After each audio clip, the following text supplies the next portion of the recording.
Hello à tous! On se retrouve dans une nouvelle vidéo. Comme vous avez pu le voir dans le titre, on se retrouve pour le choix de livres addicts. J'avais fait une vidéo en septembre. Je n'ai pas fait au mois d'octobre. Là, actuellement, quand je tourne, on est le 28 octobre, quelque chose comme ça. Et je n'ai toujours pas lu la pile à lire d'octobre. Et oui, du coup, je n'ai toujours pas lu ma pile à lire de septembre. C'est une honte, mais c'est prévu pour du coup début novembre, parce que là je suis sur d'autres lectures. Mais du coup j'ai quand même envie de me faire la petite pile à lire de livres addicts qui choisit mes lectures. Donc c'est pour ça que je me suis armée de mon ancien téléphone pour me connecter sur Livre Addict. Et cette fois-ci vous aurez les images du livre en question, parce que la dernière fois c'était avec ma tablette et ma tablette ne fonctionne pas sur Livre Addict. Donc je vais vous expliquer quand même le principe pour ceux qui débarquent et ne connaissent pas ce petit challenge que je me suis lancé. Donc en fait j'ai décidé tous les mois de tirer au sort 5 livres de ma pile à lire, parce que des fois je sais pas quoi lire, et en fait il y a un petit bouton magique sur Livre Addict qui est un livre au hasard. Donc du coup Livre Addict choisit pour toi une lecture, et je trouve ce procédé hyper cool, parce que des fois moi je ne sais pas quoi choisir, donc j'utilise ce bouton en fait pour qu'il choisisse à ma place. Et je me suis dit que ce serait sympa de mettre ce petit défi en place tous les mois. Alors c'est un flop total parce que du coup je n'ai pas du tout fait en octobre. C'est pas grave. Voilà, donc je tire 5 livres au choix. Si jamais ça tombe par exemple sur un tome 3 et que j'ai pas eu le tome 2, c'est le tome 2 que je sors, mais du coup je garde quand même la série en question. C'est juste que j'avance dans la série, mais du coup pas le tome que Livre Addict m'a tiré au hasard, mais le tome précédent évidemment, parce que le but d'une série c'est quand même de lire dans l'ordre. Donc voilà, on va commencer avec du coup le premier livre qui va être... alors, je sais pas trop parce que ça va faire...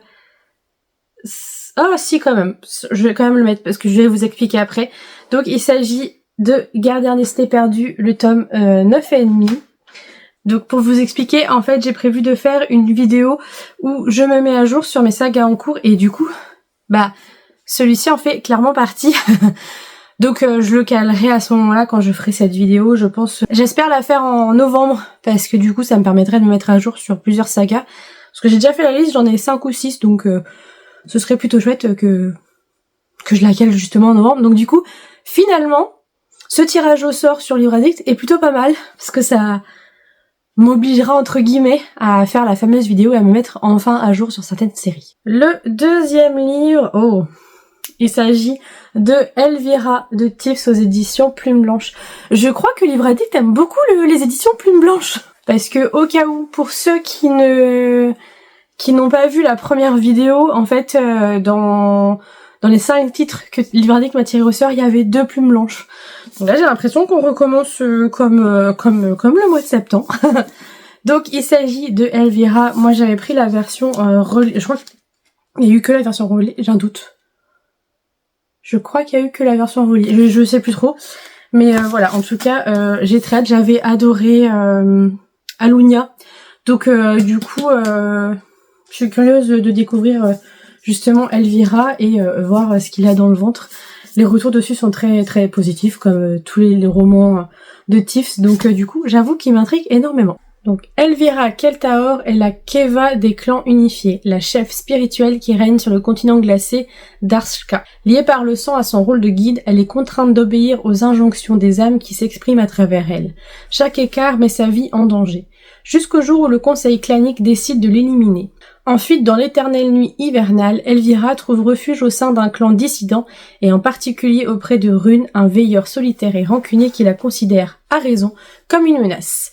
Malheureusement, avec ou sans trône, elle reste une Kiva. Bientôt, la pression des âmes sur la sienne devient trop forte. Elvira doit choisir, se battre pour retrouver sa place au sein d'un système millénaire, ou partir en quête d'un moyen de rompre ses chaînes et de gagner une liberté tant désirée. C'est parti pour le troisième titre. Il s'agit de Les atomes disséminés. C'était publié aux éditions Onyx, qui a fermé il y a un petit moment déjà. Et du coup j'en avais profité parce qu'ils vendaient tous les livres qui leur restaient à prix réduit.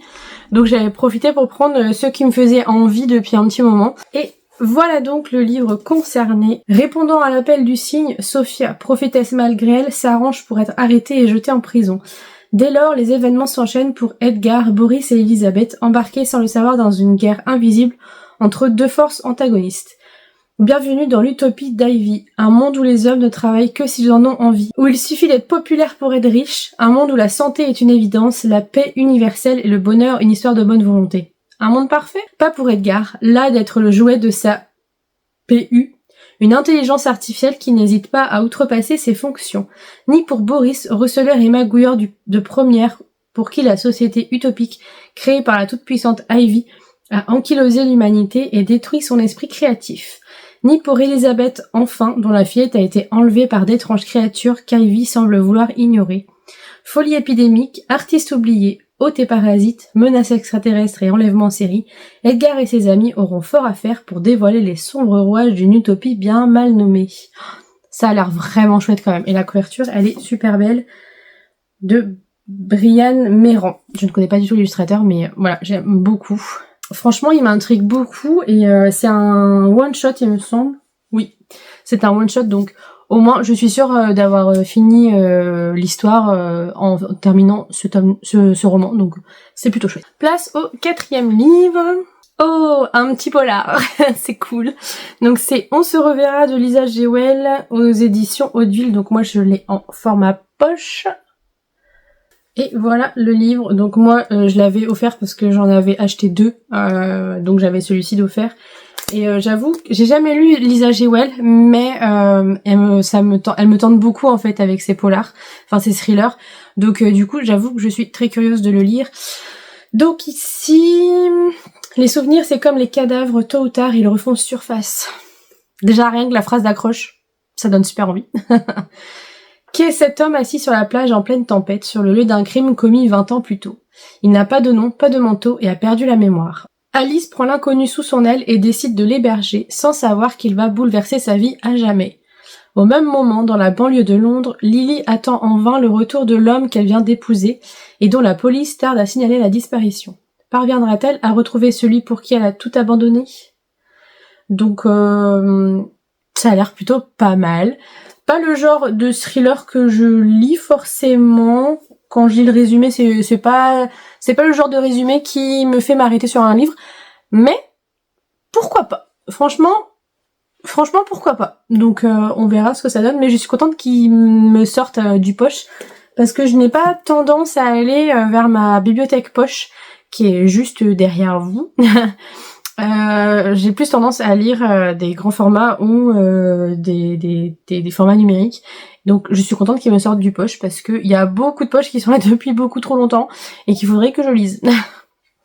Donc c'est parti pour le dernier livre de ce petit défi. Oh cool. Donc il s'agit de La lignée des maudits de Bleu & Guillot aux éditions Didier Jeunesse. Et voilà le bébé en question avec son jaspage. Il est vraiment trop beau, j'aime beaucoup. L'illustratrice, c'est Pauline Gallois, j'aime beaucoup ce qu'elle fait, donc voilà. Regardez-moi déjà ça. Puis ensuite, voilà. Je crois que j'ai rien d'autre à dire. Hop. Donc là, Édimbourg 1877. Dans une Écosse victorienne indépendante, la famille d'Ava a gravi les échelons de l'aristocratie en vendant ses services de médium à la noblesse. Plusieurs générations de services ou d'arnaques? Car Ava est en réalité la seule à posséder un don, alors que son entourage est, lui, frappé d'une malédiction. Lorsque l'héritier du trône est assassiné, les Asgast sont désignés pour trouver le coupable. Ils ont 10 jours pour résoudre ce meurtre, sans quoi la reine s'occupera d'éliminer ses parvenus. Le décompte a commencé pour Ava alors qu'un importun fait son apparition. Le fantôme du prince qui a bien l'intention de déterrer les secrets familiaux. Ça a l'air vraiment cool, en plus avec ses reliefs. Bref, ouais, il me fait envie depuis sa sortie en fait. J'aime beaucoup la plume de l'autrice. Donc voilà, j'ai très hâte de découvrir celui-ci évidemment. Donc voilà pour cette petite vidéo pour le choix de livres addicts. J'en mettrais bien plus que 5, mais déjà 5 ça me paraît énorme parce que je sais que y a plein de livres qui vont me faire envie pendant le mois de novembre et que je vais pas avoir forcément le temps de tout lire. D'autant plus que du 17 au 23 novembre, je ne suis pas chez moi. Donc littéralement, je ne prends pas de livre papier parce que je prends l'avion. Bah c'est 10 kilos maximum, je crois, pour la valise. Donc je vais pas me risquer à prendre des livres papier avec moi. Donc ce sera ma liseuse. Donc déjà, sûr pendant une semaine, je ne vais pas les lire. Mais voilà, je vais quand même essayer de les lire assez rapidement et enfin de réussir à tenir mon challenge en fait. C'est un challenge que j'aimerais faire tous les mois parce que ça me permettrait au moins de sortir des livres de ma pile à lire auxquels j'ai pas forcément pensé sur le coup. Donc voilà, j'aimerais beaucoup faire ça et m'y tenir en fait. J'ai réussi à m'y tenir en août. En septembre, j'ai pas réussi. En octobre, j'ai pas fait parce que du coup, comme j'ai pas tenu en septembre, bref, voilà le cercle vicieux quoi. Donc là, pour novembre, j'aimerais bien m'y tenir et j'espère y arriver. Et de toute façon, on verra tout ça au mois de décembre pour savoir si novembre, j'ai réussi à caler ces 5 livres. Mais je pense que contrairement au mois dernier, donc septembre, je vais les passer prioritaires. Enfin, comme je disais pour Gardien des cités perdues, il fera partie d'une vidéo autre. Donc de toute façon, il sera normalement lu en novembre. Et les autres, je vais vraiment essayer de les caser en novembre, enfin principalement. Donc voilà. Je me répète, je sais plus parler. Donc je crois qu'on va arrêter la vidéo ici. Et je vous dis à très vite pour une nouvelle vidéo. Donc ce sera dimanche prochain et ce sera une vidéo où je ne lis que des livres d'auto-édités parce que j'avais envie de faire ça. Là je suis sur la fin du premier et j'aime beaucoup ce que je lis. Donc j'ai vraiment super hâte que cette vidéo sorte parce que je trouve qu'il est important de mettre les auto-édités en avant. Enfin bref, je vais arrêter d'épiloguer, je vais arrêter mon monologue et je vous dis à très vite pour une nouvelle vidéo. Ciao!